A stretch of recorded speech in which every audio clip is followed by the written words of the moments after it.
1000 personas que estaban en Barcelona eran todas de corte falangista, pues es una expresión muy fuerte que debemos matizar.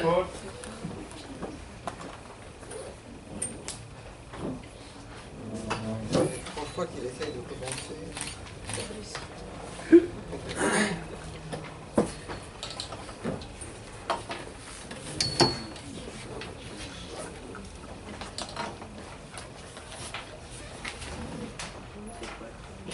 C'est bon?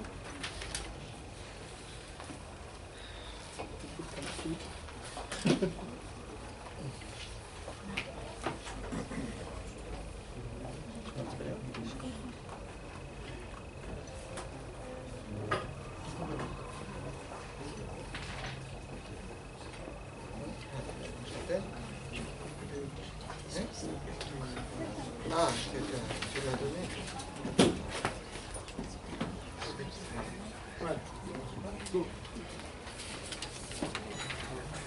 Vous avez toute une feuille avec un flyer with my intervention in English or French. Vous pouvez lire son intervention en français ou en anglais. En anglais, sin Cataluña. Et en catalan. Sin hablar de catalán.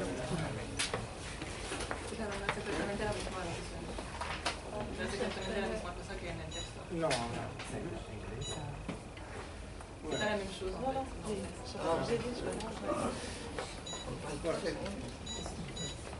Bueno, empezamos entonces. Bueno, decir primero que en España el escenario político ha cambiado muy rápido. Hace pues apenas un mes, pues en el resto del territorio que no era Cataluña, pues este tema no estaba en el debate político. No estaba en el debate político, por lo que tenemos muchos una perspectiva también de confusión como la podéis tener vosotros.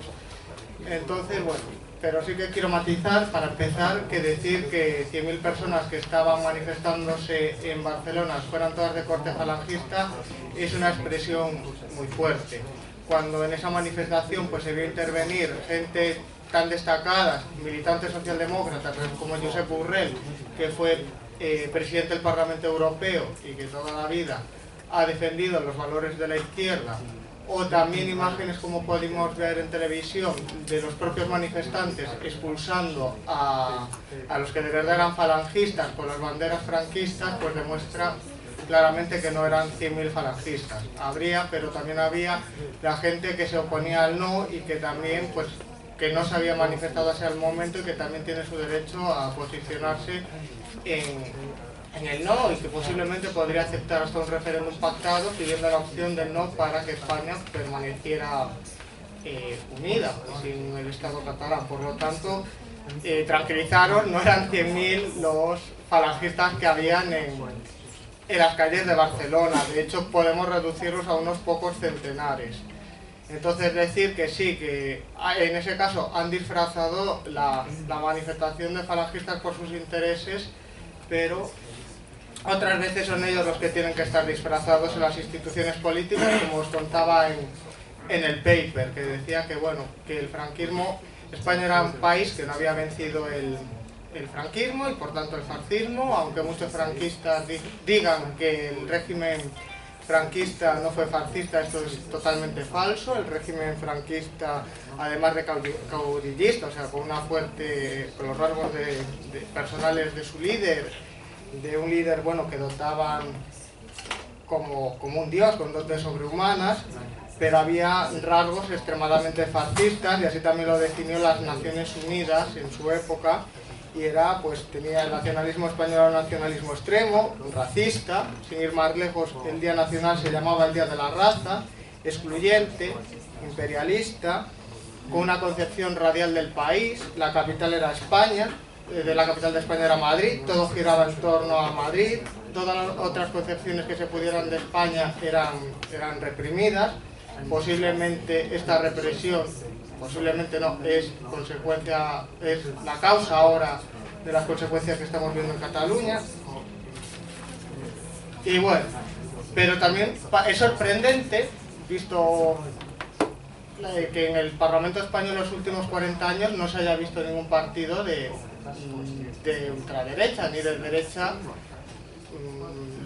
a la derecha del Partido Popular, del actual primer ministro, del presidente del gobierno, vamos. Entonces, ¿dónde está la derecha en España? Pues la derecha en España, la ultraderecha, ha sido cobarde y ha utilizado la opción fácil de votar al partido de centro-derecha, que es el Partido Popular, y ha adquirido ahí dentro pues una cierta fuerza, pero mezclado con demócratas cristianos y con liberales. La centro-derecha española pues estaba hasta hace bien poco totalmente unida en el Partido Popular y ahora en otra formación política que sería de un corte más neoliberal, como puede ser Ciudadanos. Entonces, bueno, decir que el Partido Popular, que una parte pues indudablemente es demócrata, también ha sido cobarde, y aunque juega como un partido demócrata, por ejemplo, en el año 2002 no fue capaz de condenó, pero de aquella manera, el golpe militar del 18 de julio, que inició la guerra civil. Entonces, por ejemplo, se negó a rechazar el franquismo de forma explícita, sino que dijo que rechazaba los intentos de utilizar la violencia para instaurar fines políticos. Y también guiño que hace a estos movimientos de ultraderecha, por ejemplo, no cumpliendo la ley de memoria histórica, que es una obligación legal que estableció el Partido Socialista con José Luis Rodríguez Zapatero de presidente, de desenterrar a las víctimas de la guerra civil, que todavía, tantos años después, permanecen enterradas en lugares desconocidos, las víctimas de la guerra. Entonces todos estos han sido guiños que han mantenido al Partido Popular sin competencia por la derecha. Las perspectivas de que aparezca un partido de ultraderecha en España, como en el resto de Europa, son escasas, incluido yo creo que con el tema de Cataluña. Hay datos preocupantes, como en todos los países de Europa. Había puesto algunas conclusiones del informe RAX en el paper, pero distan mucho de lo que pueda haber en Holanda, en Francia o en el Reino Unido. En España es cierto que no hay una integración real de los inmigrantes, pero hay una convivencia prácticamente totalmente pacífica, como la que puede haber entre los diferentes extractos sociales de españoles. Entonces, bueno, y también después del atentado, que esto nos hablará mañana Olegario de Barcelona, se han visto reacciones ejemplares por parte de los españoles.